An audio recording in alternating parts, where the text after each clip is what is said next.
저기 뒤에 막 돌아가잖아요. 네. 그 컴퓨터에 저 컴퓨터가 지금 일하고 있는 건가요? 네, 맞습니다. 네. 뭘 하고 있는 건가요? 지금 저가 이제 연구하는 것 중에 단백질 연구를 좀 하고 있는데, 그러니까 단백질이라고 하는 게 우리 몸에서 되게 다양한 기능을 하고 있는 가장 중요한 물질이지 않습니까? 그래서 이 단백질을 우리가 원하는 대로 어떤 기능을 좀 향상시키거나 또는 새로운 기능을 만드는 어떤 단백질을 만든다거나 이런 식의 일들을 사람들이 하고 있는데, 이제 그런 식의 단백질을 이제 컴퓨터로 이제 설계를 새롭게 해가지고 새로운 단백질을 만드는 이런 일을 하고 있습니다. 그럼 박사님은 뭐 네. 하십니까? 컴퓨터가 예, 컴퓨터가 일을 하기 위해서 이제 다양한 밑작업들을 이제 미리 해놓고, 이제 일단 컴퓨터가 이제 돌아가는 중에서는 이제 뭐 다른 식의 일들을 또 다른 프로젝트를 하기도 하고 그렇습니다. 그러니까 밑작업이라는 게 아무나 할 수 있는 건 아닐 거 아니에요? 네, 맞습니다. 예. 네. 그 어려운 걸 네. 조금 쉽게 좀 설명해 주시겠어요? 그러니까 뭐 데이터를 네. 추집해서 네, 입력을 한다든가 네, 네. 그 데이터도 그냥 막 집어넣는 게 아니라 필요한 곳에 어떻게 네, 네. 넣는다 네, 이런 네. 게 있을 텐데 네. 그걸 조금 더 설명해 주시죠. 네. 그럼 일단 천연물 데이터라고 일단 생각을 해보면은, 뭐 우리가 흔히 알고 있는 뭐 인삼이라든지 또는 뭐 여기 다양하게 있는 뭐 다양한 식물이나 또는 뭐 미생물이 될 수도 있고, 뭐 그런 생물에 대한 지식들은 사람들이 알고 있는데, 그 생물체 안에서 굉장히 다양한 물질들이 존재를 하고 있거든요. 그런 것들을 이제 뭐 어떤 경우는 되게 작은 저분자 화합물이 있기도 하고, 어떤 경우는 뭐 DNA도 당연히 있고, 또 그 DNA가 코딩하는 단백질들도 있고, 굉장히 다양한 물질들로 이루어진 게 이제 생명체인데, 이제 저희 연구소에서 주로 하는 거는 이제 그런 다양한 물질 중에서 우리가 이제 이롭게 쓸 수 있는 물질들을 어떻게 하면 빠르게 찾아서 그것들을 뭐 신약이 될 수도 있고 또는 어떤 식품이 될 수도 있고, 다양한 방식으로 이제 산업화를 하려고 하는 게 이제 지금 저희가 하는 주요한 연구 중에 하나입니다. 그래서 근데 그러면 이제 그걸 과연 어떻게 빨리 찾느냐, 이제 그게 가장 어떻게 보면 중요한 문제인데, 그걸 이제 실험하는 분들은 이제 그걸 이제 각 뭐 예를 들어 인삼이면은 인삼을 찾아서 인삼에 대해서 뭐 실험을 해가지고 뭐 중요한 물질을 이제 실험적으로 찾았다 이렇게 할 수도 있는데, 그 과정이 굉장히 시간과 그리고 노력과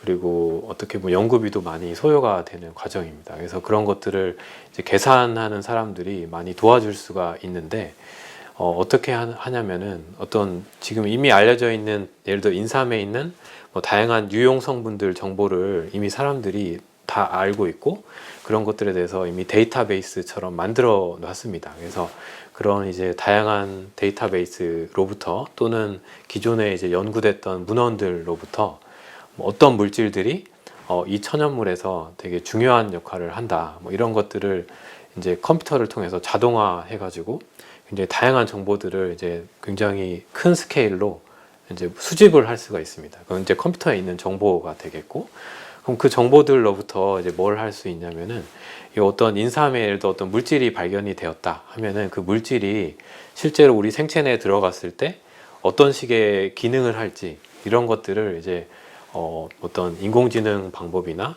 뭐 또는 어떤 모델링 방법 등을 통해 가지고 예측을 해볼 수가 있거든요. 그래서 지금 하는 일들이 이제 그런 식의 어떤 물질이 있을 때 그 물질이 어떻게 기능을 할지를 미리 이렇게 컴퓨터로 예측을 하는 이제 과정을 하고 있는 거고요. 그리고 그 예측은 사실은 뭐 쉽게 설명을 하자면은, 그 주로 대부분의 아까 말씀드린 단백질 얘기를 드렸는데, 대부분의 그 생체 내 물질들이 기능하는 거는 다들 단백질들이 하는 역할입니다. 그래서 이 우리가 어떤 뭐 인삼을 먹었을 때 그것들이 이제 몸에 영향을 끼치는 것도 어떻게 보면은 그 물질들이 이 몸 안에 있는 다양한 단백질들과 상호작용을 해서 그 결과로서 우리가 어떤 이로운 작용이나 뭐 그런 것들을 얻게 되는 건데, 그런 것들을 이제 미리 이 어떤 물질과 이 생체 내에 있는 어떤 물질이 서로 상호작용을 할지, 이런 것들을 이제 인공지능 기반의 어떤 기술들로 미리 예측을 할 수가 있다면, 우리가 이 물질을 실제 실험을 하지 않고 그냥 먹었을 때 또는 처리했을 때 과연 어떤 뭐 기능을 가질지, 또는 뭐 우리가 질환 치료를 최종 목적으로 하고 있으니까 어떤 질병에 이 천연물 소재의 어떤 물질이 사용될 수 있을지, 이런 거를 미리 예측을 하면 실험이 굉장히 빨리 진행이 될 수가 있습니다. 왜냐하면은 이미 우리가 알고 있는 굉장히 다양한 질환들이 있고, 그런 것들을 이제 해결할 수 있는 굉장히 다양한 방식들이 있을 텐데, 우리가 어떤 물질이 있을 때 이게 어디에 쓰일지는 사실은 알 수가 없는 상황이고, 그래서 예전에는 이제 주로 내가 할 수 있는 실험들을 가지고 여기에 효과가 있을지 없을지를 그냥 한번 테스트 해보고, 효과가 있으면은 좋지만 대부분은 이제 실패할 확률이 상당히 높죠. 왜냐면은 그냥 무작위로 선택한 이제 효능이기 때문에. 근데 이제 미리 어떤 데이터에 근거해 가지고 이런 물질이 어디에 효과가 있을 거다라는 어떤 가설을 가지고 이제 그 후보를 선정해서 이제 치료 효과를 보게 되면 굉장히 예전에 했던 방식과는 다르게 높은 확률로 효과적으로 이제 그 어떤 치료 후보 물질들을 찾을 수 있는 기술들이 이제 현재 많이 개발이 되고 있고, 저도 이제 그런 식의 연구를 하고 있습니다. 그러니까 이게 예전에는 이런 식의 분야들을 하고 싶어도 할 수가 없었던 게, 왜냐면은 저희가 지금 예측하는 방식들이 이제 요새 최근 많이 이제 개발이 되고 있는 인공지능 기반의 방법들을 쓰고 있는데, 인공지능의 핵심은 그 데이터에서부터 어떤 학습을 해서 이 데이터가 갖고 있는 어떤 숨겨진 패턴들을 찾는 데 있거든요. 근데 그런 숨겨진 패턴들을 찾으려면 데이터가 상당히 많이 쌓여야 됩니다. 그러니까 우리가 실험실에서 할 수 있는 수준들은 사실은 뭐 10개, 100개, 뭐 1000개, 뭐 이 정도의 수준인데, 그걸로는 이제 어떤 복잡한 굉장히 숨겨진 생명체에 있는 패턴들을 찾는 게 거의 어렵기 때문에 굉장히 데이터가 많아야 되고, 이제 그러려면은 데이터가 많이 쌓이는 그 과정들이 필요합니다. 그래서 그 동안에는 이제 다양한 실험 과학자들이 이제 열심히 이제 노력을 해서 다양한 데이터들을 쌓아왔던 시기였고, 지금 최근에는 이제 인공지능 기술 자체도 이제 개발이 많이 됐고, 좋은 기술들이 많이 나왔고, 컴퓨터 자체도 굉장히 성능들이 많이 올라왔고, 거기에 이제 그걸 분석할 수 있는 데이터도 굉장히 풍부하게 있기 때문에 이제 그런 이제 세 가지 데이터와 그리고 인공지능 기술과 이제 컴퓨터, 그 세 가지가 굉장히 잘 맞아 떨어진 시기가 됐고, 따라서 이제 이런 기술들이 훨씬 유용하게 쓰일 수 있는 그런 시기가 됐습니다. 그래서 최근에는 이제 굉장히 활발하게 이쪽 연구들이 진행이 되고 있습니다.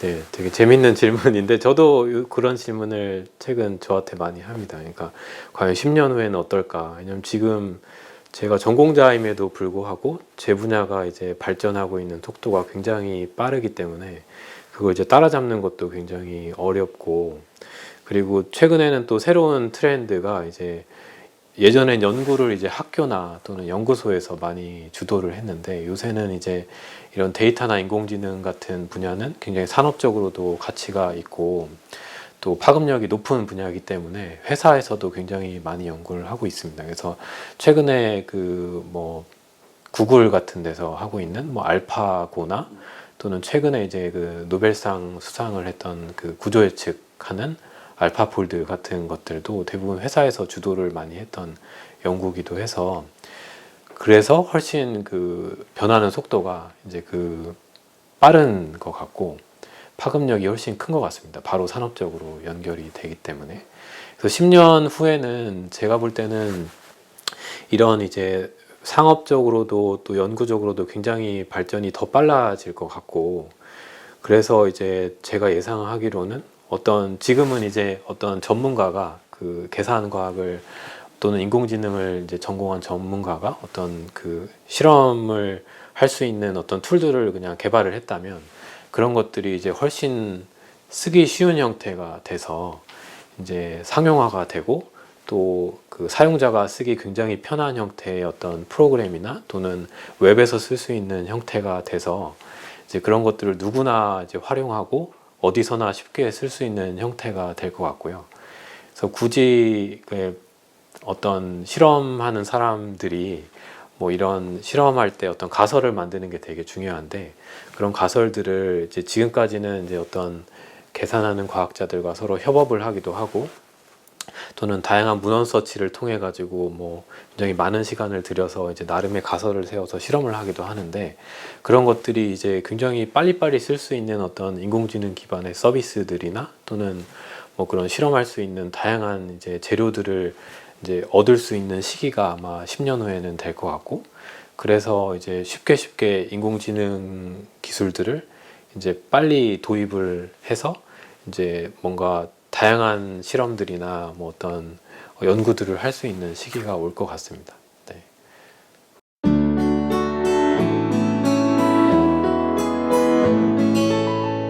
예, 있습니다. 네. 그러니까 계산과학이라고 하면은 보통 이제 실험실을 나눌 때 이제 드라이 랩하고 웻 랩 이렇게 두 가지로 보통 나누기도 합니다. 그러니까 어떤 분들은, 그래서 드라이 랩은 이제, 그러니까 웻 랩은 이제 뭔가 웻이 이제 뭔가 물이 있고 젖은 뭐 이런 식의 뜻이잖아요. 그래서 보통 실험을 하는 뭔가 그런 과학자들을 얘기를 하고요. 그러니까 실제로 뭐 이렇게 비커나 뭐 이렇게 플라스미드에서 이렇게 막 실험을 하고 이런 과학자들을 뜻하고, 드라이 랩은 이제 그런 실험을 하지 않고 그냥 컴퓨터 안에서 뭔가 실험을 하는, 그러니까 그것도 실험이라고 얘기를 할 수 있는데, 대신에 이제 실제적인 뭔가 물질을 만진다기보다는 이제 컴퓨터 안에서의 시뮬레이션을 통해서 이제 실험을 하는 그런 식의 과학자들이 있고, 그런 식의 이제 연구 영역을 이제 계산 과학이라고 합니다. 그래서 보통은 이제 요새는 이제 컴퓨터를 가지고 대부분 연구를 하니까 컴퓨터를 통해서 이제 연구를 하는 이제 과학자들이 주로 이제 계산 과학자들이고요. 그래서 전공으로는 뭐 예를 들어 수학자들도 컴퓨터로 그런 식으로 계산 과학을 할 수가 있고, 또는 어떤 그 IT나 또는 뭐 전기전자 뭐 이런 쪽도 가능하고, 굉장히 다양한 영역에서 컴퓨터로 연구를 하고 있기 때문에 그런 포괄적인 그런 연구 분야를 계산 과학이라고 할 수 있을 것 같습니다.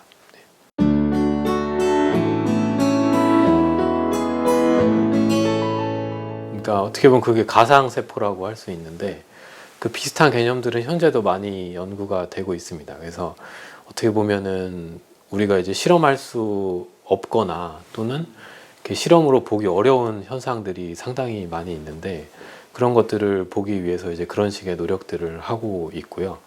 그래서 이게 그런 세포를 이제 가상으로 만든다는 개념보다는 사실은 우리 세포에서 일어나는 일들을 컴퓨터에서 그대로 구현을 해서 실제 실험을 하지 않고, 예를 들어 어떤 약물을 처리했을 때 세포 안에 어떤 일이 일어날까, 이런 것들을 미리 한번 시뮬레이션을 해볼 수가 있고, 물론 이제 그게 뭐 사실일 수도 있고 예측과 틀린 부분들이 당연히 있겠지만, 그런 것들이 이제 계속 그런 식의 연구들이 돼 나가면 어쨌든 그 시뮬레이션에서 틀리는 부분들 또는 잘 맞는 부분들, 이런 것들이 계속 이제 쌓이면서 이 기술들이 훨씬 발전을 할 거기 때문에, 먼 미래에서는 아마 굉장히 정확하게 굳이 실험을 하지 않고 관찰을 하지 않고도 이런 컴퓨터 안에서 이제 가상으로 어떤 그런 세포나 또는 더 나아가서는 우리 이제 어떤 조직이나 몸 안에서 어떤 일이 일어나는지 이런 것들을 볼 수도 있지 않을까, 그렇게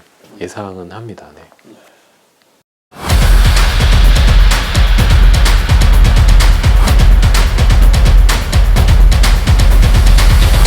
기존까지 사실 천연물 연구는 말씀하신 것처럼 뭐 산에 가서 약초를 이제 따다가 그게 어떤 효과가 있을지를 실제로 실험을 해서 이제 규명해서 이제 좋으면은 뭔가 개발을 하고, 이런 식의 접근법을 많이 썼는데, 이제 최근에 다양한 이제 굉장히 정밀하고 분자 수준의 뭐 어떤 그 현상들을 관찰하고 또 거기서 나오는 다양한 데이터들을 사람들이 얻게 되면서, 예를 들어 예전에는 그냥 뭐 인삼이라고 하면 그러니까 인삼의 뭐 어떤 그 어떻게 모양이 생겼는지 또는 뭐 색깔이 어떤지 이런 거를 봤다면, 지금은 그 인삼 안에 어떤 DNA 유전자가 있고 어떤 단백질들이 그 유전자로부터 코딩이 되고 또 어떤 또 대사 물질들이 나오는지, 뭐 이런 굉장히 분자 수준의 일들을 관찰을 하고 그런 데이터들을 얻을 수 있게 됐습니다. 그래서 그런 데이터들이 지금까지 수십 년 동안 굉장히 많이 쌓여 왔고, 그게 비단 뭐 제가 인삼을 가장 유명하기 때문에 예로 들었지만 지금 굉장히 다양한 그 생물 종들이 있기 때문에 거기서 나오는 그런 데이터들을 모두 합치면 굉장히 큰 데이터가 될 거지 않습니까? 그래서 그런 데이터들을 뭔가 그냥 뭐 어떤 내 컴퓨터에 있는 어떤 폴더에 그냥 몰아넣기보다는 그것들을 이제 어떤 연구소나 또는 국가기관 같은 데서 그 데이터를 잘 정제하고 관리해서 이제 공공의 서비스도 하고 연구자들한테 이제 오픈도 하고 하는 식의 일들을 지금까지 과학자들이 계속 해왔습니다. 그래서 지금까지 그런 식의 이제 오픈된 데이터들이 상당히 많이 쌓여 있고 그런 데이터들을 이제 어떻게 하면 잘 활용해서 뭔가 유용한 일을 할 수 있을지 이런 것들이 지금 상당히 중요한 이슈가 되어 있는 상황이고요. 아까 말씀드린 뭐 다양한 인공지능 기술 개발과 함께 이제 그런 데이터들과 함께 인공지능 기술을 어떻게 활용해서 이 천연물, 그러니까 기존에 해왔던 천연물 연구에 더해서 어떻게 좀 더 효율적으로 그리고 굉장히 그 뭔가 실험을 많이 하지 않고도 이제 그 좋은 물질들을 찾거나 또는 어떤 현상이 있을 때 그거를 이제 진짜 그 작용 기전이 어떤지를 밝히는 건 굉장히 어려운 일이거든요. 그러니까 그 분자 수준에서 이게 어떤 식의 뭐 패스웨이를 패스웨이가 뭐 이렇게 바뀌어가지고 어떤 식의 효과가 나온다를 우리 몸 안에서 그걸 측정하는 건 굉장히 어려운 일이기 때문에 그런 것들을 설명하는 일들도 지금 상당히 필요해졌습니다. 그래서 그런 식의 실험에서 할 수 없는 어떤 천연물의 작용 기전을 설명하거나 또는 그 실험으로 하기는 너무 오랜 시간이 걸리고 비효율적인 뭐 그런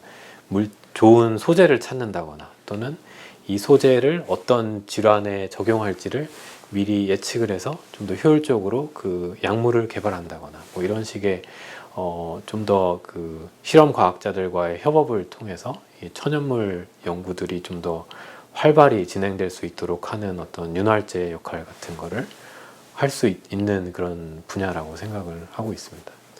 네. 예를 들어 제가 요새 관심 있는 것 중에 하나가 이제 천연물에서 이제 주로는 이제 어떤 글로벌한 그러니까 세계 시장에서 이제 통하는 어떤 약물 같은 것들은 대부분 그 저분자 화합물들로 구성이 되어 있습니다. 그래서 굉장히 분자량이 작은 그 화학 물질들로 이제 약물이 개발이 되는데 그런 것들이 이제 굉장히 천연물이라는 게 그런 이제 저분자 화합물들이 굉장히 다양하게 모여 있는 어떤 집합체라고도 생각을 할 수가 있거든요. 그래서 그런 물질들 중에서 어떤 게 진짜 약이 될 만한 물질인지를 굉장히 수십만 종이 있기 때문에 이제 실험으로 찾을 수 없으니까 그런 걸 이제 어떤 예측을 통해서 그 중에서 어떤 물질이 진짜 수십만 개 중에서 요 한두 개가 어떤 뭐 예를 들어 어떤 뭐 폐암에 되게 좋은 효과를 가질 거다 뭐 이런 식의 예측을 하는 어떤 모델도 만들고 예측하는 뭐 방법도 만들고 예측을 해가지고 보면은 다양한 물질 중에서 어떤 게 그럴 것 같다라고 이렇게 후보를 제시는 할 수가 있는데 제가 실제로 실험과학자는 아니기 때문에 그게 실제 그런 효능이 있는지 그러니까 예측한 게 맞는지 또는 틀린지 뭐 이런 것들을 확인을 해야 되는데 그런 것들은 이제 그 실험하는 분들과 굉장히 그 긴밀하게 협력을 해야 가능한 일이고요. 그래서 실험하는 분들이 그걸 이제 어떻게 하면 그 검증을 할지 그 저희가 예측한 어떤 활성이나 또는 질병에 대한 치료 효과를 어떻게 하면 검증할지를 이제 잘 그 실험을 디자인을 해주시고 그럼 저는 이제 그걸 예측해서 그 화합물이나 어떤 물질을 가지고 실제 실험실에서 테스트를 해서 진짜 효과가 좋으면은 뭐 그러면은 이게 예측이 잘 맞았구나. 만약에 좋지 않으면 그 결과를 다시 반영해서 제 모델을 좀 더 수정하기도 하고. 그러니까 이게 계속 실험하는 분들과 계산하는 분들이 왔다 갔다 하는 이런 과정을 하고 있습니다.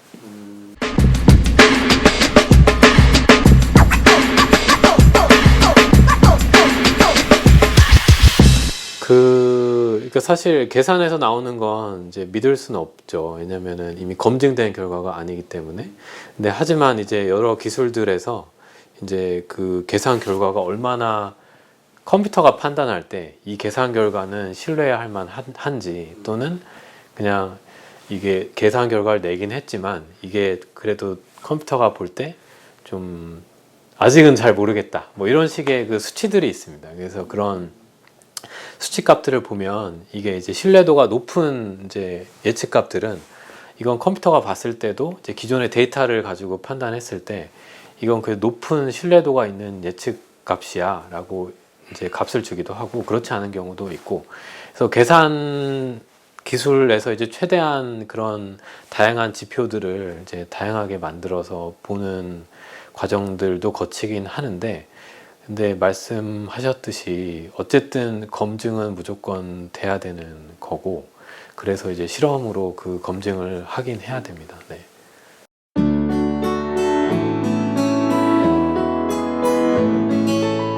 그러니까 저게 이제 단백질입니다. 그래서 보통 이제 상상하시기에 DNA는 어떤 뭐 이렇게 보통 예전에 이제 그죠, 이중나선 구조로 이제 돼 있는 어떤 물질인데, 단백질은 주로 DNA가 어떤 코딩하는 그것도 어쨌든 아미노산으로 이루어진 하나의 쭉 이렇게 이어져 있는 어떤 그냥 문자열 같은 걸로 표현을 합니다. 근데 사실은 그 이렇게 실처럼 그냥 쭉 이어져 있는 그 아미노산의 문자열이 실제 우리 생체 내에서는 이 보시는 그림처럼 어떤 고유의 3차원 구조를 만드는데, 그 3차원 구조가 잘 만들어져야 이 단백질이 갖는 고유의 기능을 할 수가 있습니다.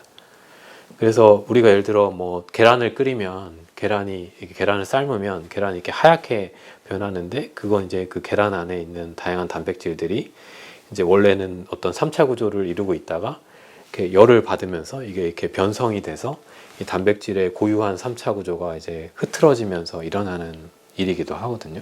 그러니까 우리 몸 안에 있는 다양한 뭐 인슐린이라든지 또는 뭐 다양한 중요한 단백질들은 다 각각의 서로 다른 모양의 3차 구조를 이루고 있고, 그래야지만 그 고유의 기능을 할 수가 있습니다. 그래서 그런 3차 구조가 어떻게 생겼는지가 사실 굉장히 중요하고, 또 최근에 그 구글에서 이제 발표했던 알파폴드라는 인공지능 프로그램이 있고, 그게 이제 노벨 화학상을 이번에 수상을 했는데, 그것도 그 단백질 구조가 처음에는 그냥 서열 정보에서부터 어떻게 하면 고유의 3차 구조로 만들어지는지를 이제 그 인공지능 기술을 통해서 예측을 했던 일이고요.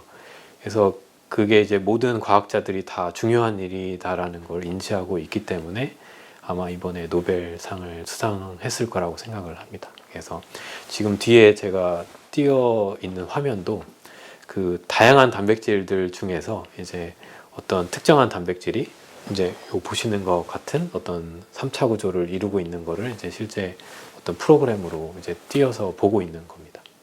컴퓨터 상에서. 네, 돌려볼까요? 네. 보면은 이제 이렇게 3차 구조가 이렇게 있습니다. 그리고 요거를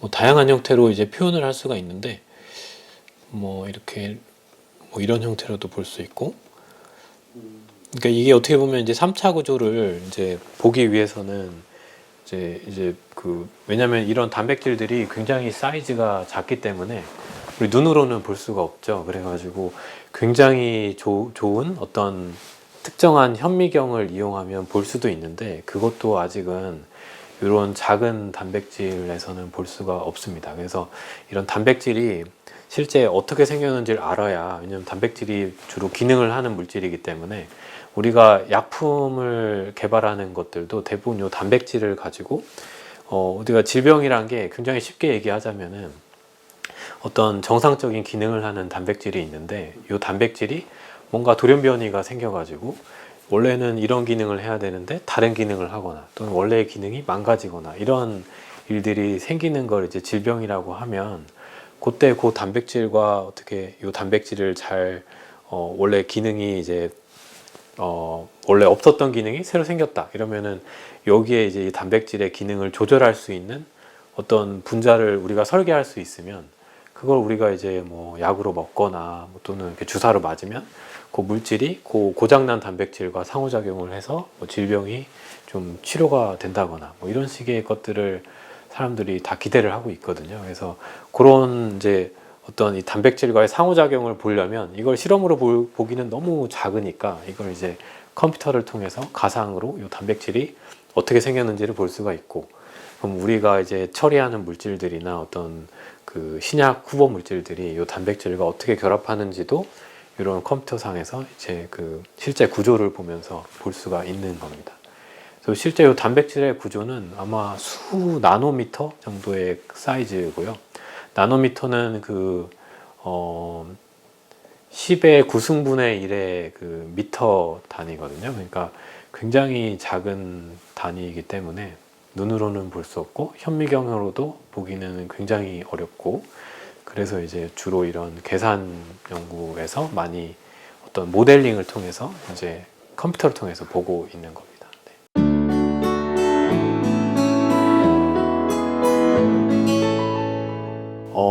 제가 이제 정확히 얘기하면은 이제 제가 박사학위를 받고 그다음에 박사 후 연구원을 이제 미국에 있는 대학교로 갔고요. 이제 그 대학교에서 이제 저 지도해 주셨던 분이 이제 이번에 노벨상을 받으셨습니다. 어떠십니까? 특별하실 것 네. 같은데. 일단 뭐 그 분야가 사실은 우리나라에서 하는 분이 거의 제가 연구할 때만 해도 별로 없었고요. 그 단백질 설계라는 분야인데 설계라고 하면 뭔가를 처음부터 새로 만드는 거라고 생각할 수 있잖아요. 사람이 이제 디자인을 해가지고 이런 식의 거를 만들겠다라고 처음부터 마음을 먹고 이걸 만드는 거를 이제 설계라고 한다면은, 예전에는 이제 단백질 공학이라는 분야가 있었습니다. 그래서 단백질이 굉장히 기능적으로 중요한데 이걸 우리의 어떤 요구사항에 맞게 개량을 해보자라는 이제 연구 분야입니다. 그래서 이 단백질이 너무 열에 안정하지 않으니까 좀 안정하게 만들어 보자, 아니면은 어떤 기능이 있는데 이걸 좀 더 좋게 만들어 보자, 이런 식의, 그러니까 기존에 있는 단백질을 돌연변이를 시키면서 인위적으로 그 돌연변이를 통해서 이제 뭔가를 하는 일들이 많았는데, 이제 그런 것들을 이제 그 단백질에 대해서 우리가 잘 이해를 한다면 이 단백질을 처음부터 사람이 인공적으로 만들 수 있지 않을까. 그러니까 기존에는 생체에는 없는 새로운 단백질을, 우리가 원하는 기능을 하는 단백질을 그냥 처음부터 설계해서 만들 수 있지 않을까. 뭐 이런 식의 연구들을 이제 한 20년 전에 시작을 했었고요. 그 분야가 지금 상당히 이제 많이 진척이 되어가지고 이제 지금은 이제 구조 예측이라는, 아까 그 단백질 구조 예측하는 알파폴드 말씀을 드렸는데, 그 구조 예측은 이제 어떤 단백질의 서열이 있을 때 이 서열이 어떤 고유한 3차 구조를 가질지를 예측하는 겁니다. 그러니까 서열로부터 시작해서 3차 구조를 예측하는 거고요. 이 단백질 설계라는 분야는 내가 원하는 모양이나 원하는 기능의 단백질이 이미 마음속에 있고 그 단백질을 이제 만들 수 있는 어떤 서열이 뭔지를 거꾸로 예측하는 겁니다. 그래서 우리가 갖고 있는 어떤 원하는 기능을 하는 단백질을 새롭게 만드는 어떤 기술이라고 생각할 수가 있고, 그것도 다 컴퓨터에서 요새는 진행을 하고 있습니다. 그래서 컴퓨터에서 어떤 단백질 서열을 만들면은 그 서열을 실제로 그 단백질이라는 거는 유전자에서부터 만들어지기 때문에 이 단백질을 코딩하는 유전자를 다시 이제 찾아서 그 유전자를 실제로 이제 합성을 해서 이제 실험실에서 이제 그 테스트를 할 수가 있습니다.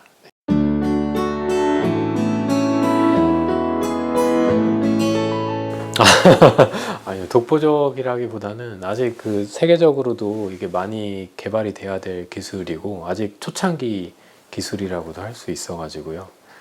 이게 아직 갈 길이 많이 멉니다. 그래서 지금 뭐 저는 뭐 그쪽 분야를 하긴 했지만 아직 이게 제가 그쪽 분야 전문가라고 하기에는 좀 부족한 면이 많이 있습니다. 지금 단백질 설계라는 것도 그런 단백질을 이게 설계할 수 있는 이제 기술이 있는 건데, 그거를 가지고 어떤 단백질을 만들까, 어떤 단백질을 설계해야 되는지는 사실은 굉장히 많이 가능성이 열려 있고 아직 이제 시작하는 단계인 것 같습니다. 그래서 우리가 현재 어떤 계산적인 컴퓨터에서 할 수 있는 좀 좋은 성능의 어떤 도구를 가졌다. 근데 그 도구를 이용해서 어떤 단백질을 만들어서 인류의 뭐 복지나 또는 질병 치료에 기여할 수 있을지는 아직은 굉장히 갈 길이 멀다라고 생각합니다.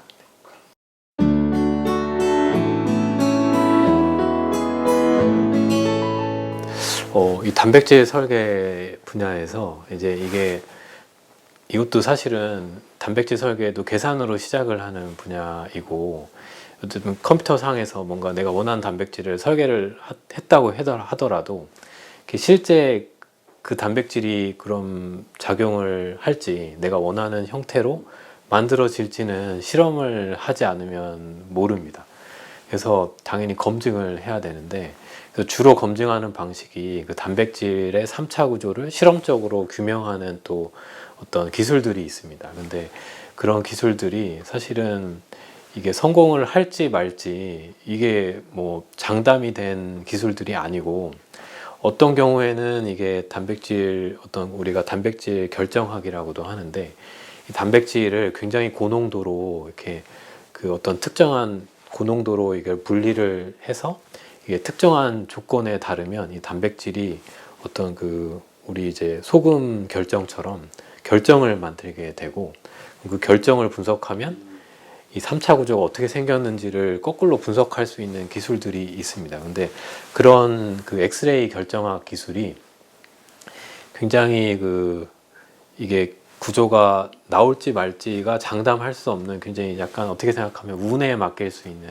기술들이고, 그래서 어떤 분들은 굉장히 좋은 단백질을 설계를 하고 이게 실험적으로도 뭐 효과는 있는 게 보이지만, 이게 이 3차 구조가 어떻게 생겼는지를 실제 뭐 본 건 아니기 때문에 내가 디자인한 어떤 단백질이 맞는지 틀리는지를 알 수가 없는 그런 상황들도 굉장히 빈번합니다. 그래서 어떤 좋은 연구 결과를 내기 위해서는 이제 내가 만든 단백질에 아까 말씀드린 어떤 결정을 만들어서 3차 구조를 잘 밝혀야 되는데, 그런 것들이 잘 되지 않아서 초반에는 굉장히 애를 많이 먹었었는데, 그게 이제 뭐 저는 이제 어떻게 보면 운이 좋아서 이제 빠른 시일 안에 그 결정으로부터 3차 구조를 얻게 됐는데, 그게 이제 최근 불과 몇 년 사이에 알파폴드라는 기술이 나오면서 그런 이제 설계한 서열이 실제 실험을 하지 않고도 알파폴드라는 게 어쨌든 그 결정 구조를 예측해 주는 거고 굉장히 정확하게 예측을 해주기 때문에 실험을 물론 가면 좋지만 실험을 하지 않고도 이제 검증을 어느 정도 할 수 있는 길이 생겼습니다. 그래서 그게 이제 불과 한 1, 2년 사이의 일이기 때문에 이제 기존에 굉장히 그 결정을 얻기 위해서 내 실험한 결과를 검증하기 위해서 했던 과정들이 최근에 굉장히 이런 기술이 발전되면서 상당히 기술 발전의 속도가 훨씬 가속화되는 것들을 이제 어떻게 보면 바로 근접해서 체감을 하고 있었고, 그런 것들이 어떻게 보면 과학이 이런 식으로 발전하는구나, 이런 것들을 좀 체감할 수 있는 굉장히 재미있는 경험이었던 것 같습니다. 그래서 예전에는 이제 학생 때만 해도 이 과학 발전이라는 게 과연 뭐 내가 뭔가를 했을 때 이게 전체적인 과학 분야에 기여를 해서 뭔가가 변할까, 그때는 되게 더디고 그런 것들이 이제 별로 변화가 일어나지 않는 것 같았는데, 좀 이제 긴 텀을 가지고 이제 보니까 그때 했던 뭐 이런 작은 일들도 그런 것들이 쌓여가지고 지금 뭐 알파폴드라는 기술도 나오고, 또는 뭐 이런 단백질 설계 기술도 새로운 게 굉장히 많이 나오고, 뭐 이런 것들이 지금 현재 굉장히 급속한 기술 발전들을 이루는 것들을 봐서 지금 하는 어떤 연구가 되게 뭐 지금의 막 바로 보이는 성과는 없을 수는 있지만 나중에 이런 것들이 쌓여서 또 좋은 결과가 있을 수도 있겠구나, 뭐 이런 생각들을 하게 됐었습니다.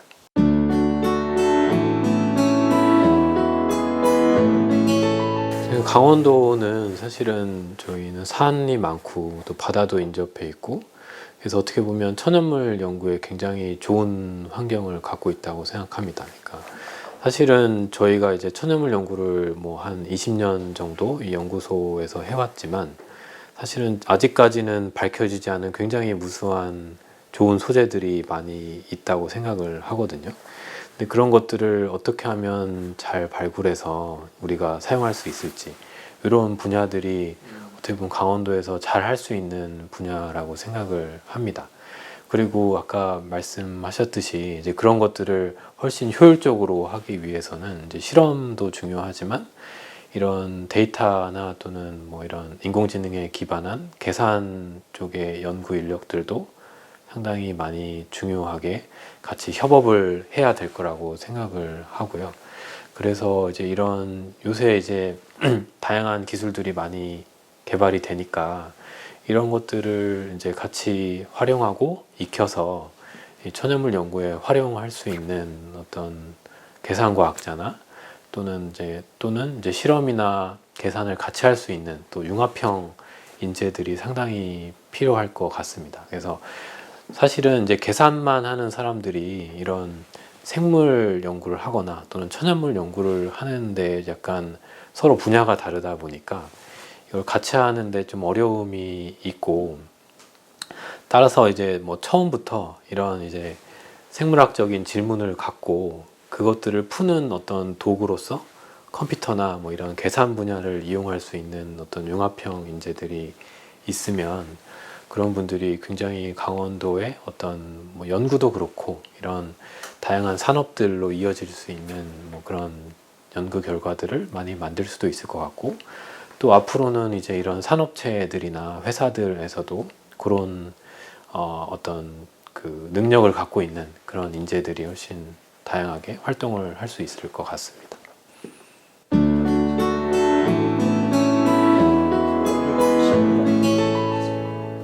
예, 그럼요. 네. 그러니까 단백질 설계를 하다 보면은